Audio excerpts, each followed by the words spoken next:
ચાલો આજે વાત કરીએ આપણા શરીરના એન્જિન રૂમની એટલે કે આપણા લંબો પેલ્વિક વિસ્તારની આજના વિશ્લેષણમાં આપણે એકદમ સરળતા રીતે સમજીશું કે આ વિસ્તારને સ્થિર રાખીને કેવી રીતે એક મજબૂત કોર અને સ્વસ્થ પીડામુક્ત કમર મેળવી શકાય છે. ઘણીવાર એવું થાય છે ને કે સવારે ઉઠીએ અને કમર જકડાઈ ગઈ હોય કે પછી થોડો સમય ખુરશી પર બેઠા પછી ઊભા થવામાં તકલીફ પડે. જો આ બધું જ જાણીતું લાગતું હોય તો સમજી લેજો કે ઘણા લોકો માટે આ રોજની વાત બની ગઈ છે. તો આ લંબો પેલ્વિક વિસ્તાર છે શું? સાવ સહેલા શબ્દોમાં કહીએ તો એ આપણા શરીરનું પાવરહાઉસ છે. કમરનો નીચેનો ભાગ, પેલ્વિસ અને એની આસપાસના બધા સ્નાયુઓ આ બધું મળીને એક પાયો બનાવે છે અને જેમ એક મજબૂત ઇમારત માટે એનો પાયો મજબૂત હોવું જરૂરી છે, બસ એ જ રીતે તંદુરસ્ત શરીર માટે આ વિસ્તારનું મજબૂત હોવું ખૂબ જ જરૂરી છે. તો આજે આપણે કયા મુદ્દાઓ પર વાત કરીશું? સૌથી પહેલાં તો સમજીશું કે આ પાયાની સમસ્યા શું છે, પછી જોઈશું કે એને સ્થિર રાખવાના ફાયદા શું છે. ત્યાર પછી આપણે 7 મુખ્ય કસરતો શીખીશું અને છેલ્લે એ કસરત કરવાની સાચી રીત અને શું સાવચેતી રાખવી એના પર ધ્યાન આપીશું. ચાલો તો શરૂઆત કરીએ આપણા પહેલા વિભાગથી. અહીં આપણે એ સમજવાની કોશિશ કરીશું કે જ્યારે શરીરનો આ પાયો એટલે કે આપણો કોર નબળો પડી જાય ત્યારે એની શું ગંભીર અસરો થઈ શકે છે. જુઓ, વાત ખાલી કમરના દુખાવા સુધી અટકતી નથી. જ્યારે પાયો જ નબળો હોય ત્યારે આખું માળખું ડગમગી જાય છે. એનાથી શરીરનું બેલેન્સ બગડે છે, ચાલવામાં તકલીફ પડી શકે છે અને ધીમે ધીમે શરીરના બીજા સ્નાયુઓ પર પણ ખોટું દબાણ આવવાનું શરૂ થઈ જાય છે. પણ સારી વાત એ છે કે આ સમસ્યાનો એકદમ સચોટ અને અસરકારક ઉપાય છે. તો ચાલો હવે એ જબરદસ્ત ફાયદાઓ પર એક નજર કરીએ જે આ વિસ્તારને મજબૂત અને સ્થિર કરવાથી મળે છે. જરા આ ફાયદાઓ તો જુઓ. આનાથી માત્ર કમરનો દુખાવો જ નથી અટકતો, પણ આપણા ઉઠવા બેસવાની રીત એટલે કે પોશ્ચર પણ સુધરે છે. જો કોઈ રમતગમતમાં હોય તો એનું પ્રદર્શન બહેતર બને છે. અને હા, નીચે નમવો કે કોઈ વજન ઉચકવવું જેવા રોજિંદા કામો પણ એકદમ સહેલાઈથી અને કોઈ ઈજાના ડર વગર કરી શકાય છે. ચાલો તો હવે સીધા જ કામે લાગી જઈએ. અહીં આપણે એ 7 સરળ પણ ખૂબ જ અસરકારક કસરતો વિશે જાણીશું જે આપણા શરીરના આ પાયાને એકદમ મજબૂત બનાવવામાં મદદ કરશે.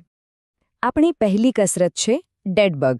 નામ થોડું વિચિત્ર છે, પણ કોરને સ્થિર કરવા માટે આનાથી સારી કસરત ભાગ્યે જ કોઈ હશે. બસ એક વાતનું ધ્યાન રાખવાનું છે, હલનચલન એકદમ ધીમું અને નિયંત્રિત હોવું જોઈએ અને કમર જમીનથી ઊંચી ન થવી જોઈએ. બીજી કસરત ગ્લૂટ બ્રિજ. આ કસરત આપણા ગ્લૂટ્સ એટલે કે નિતંબના અને હેમસ્ટ્રિંગ્સના સ્નાયુઓને એક્ટિવ કરે છે, જે પેલ્વિસને સ્થિર રાખવા માટે બહુ જરૂરી છે.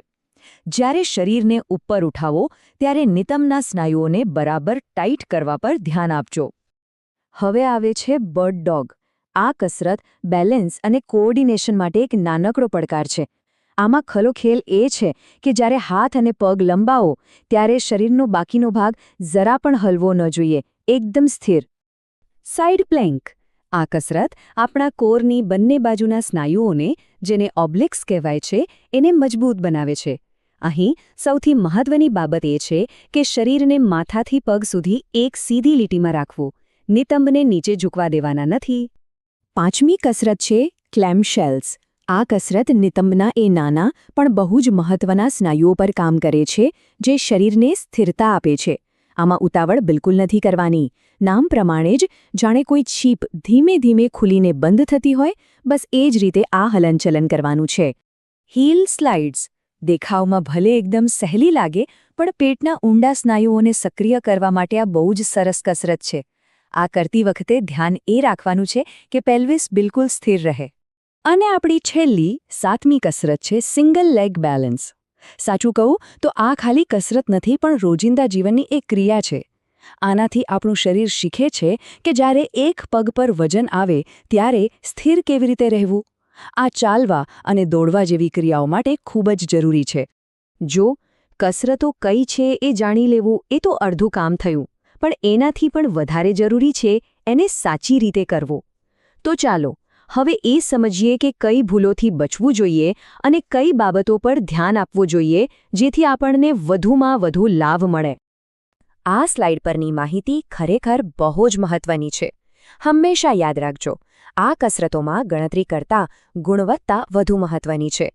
એટલે કે ઉતાવળમાં 10 ખોટા રેપિટેશન્સ કરવા કરતાં ધીમે અને ધ્યાનથી 5 સાચા રેપિટેશન્સ કરવા વધુ ફાયદાકારક છે. અને હા, શ્વાસને ક્યારેય રોકવો નહીં. તો સવાલ એ થાય કે આ કસરતો કોના માટે છે? જે લોકો કલાકો સુધી ખુરશી પર બેસીને કામ કરે છે એમના માટે? જે રમતવીરો પોતાનું પ્રદર્શન સુધારવા માંગે છે એમના માટે? જેઓ કમરના દુખાવાથી પરેશાન છે અને એ વડીલો જે પોતાનું બેલેન્સ જાળવી રાખવા માંગે છે? ટૂંકમાં કહું તો લગભગ દરેક વ્યક્તિ માટે આ કસરતો ફાયદાકારક છે. આખા વિશ્લેષણનો સાર બસ આ એક વાક્યમાં છે. આ કસરતો ફક્ત સ્નાયુ બનાવવાની કવાયત નથી, પરંતુ આપણા શરીરના એ પાયાને મજબૂત કરવાની પ્રક્રિયા છે જે સારા સ્વાસ્થ્ય અને સારી હલનચલનનો પાયો નાખે છે. આ બધી માહિતી પછી એક વાત તો સ્પષ્ટ છે. મજબૂત અને દુખાવા વગરની કમર કોઈ ચમત્કાર નથી, પણ એ સાચી પદ્ધતિ અને નિયમિતતાનું પરિણામ છે. તો શું હવે શરીરના આ સૌથી મહત્વપૂર્ણ પાયાને મજબૂત બનાવવા માટે પહેલું પગલું ભરવાનો સમય નથી આવી ગયો?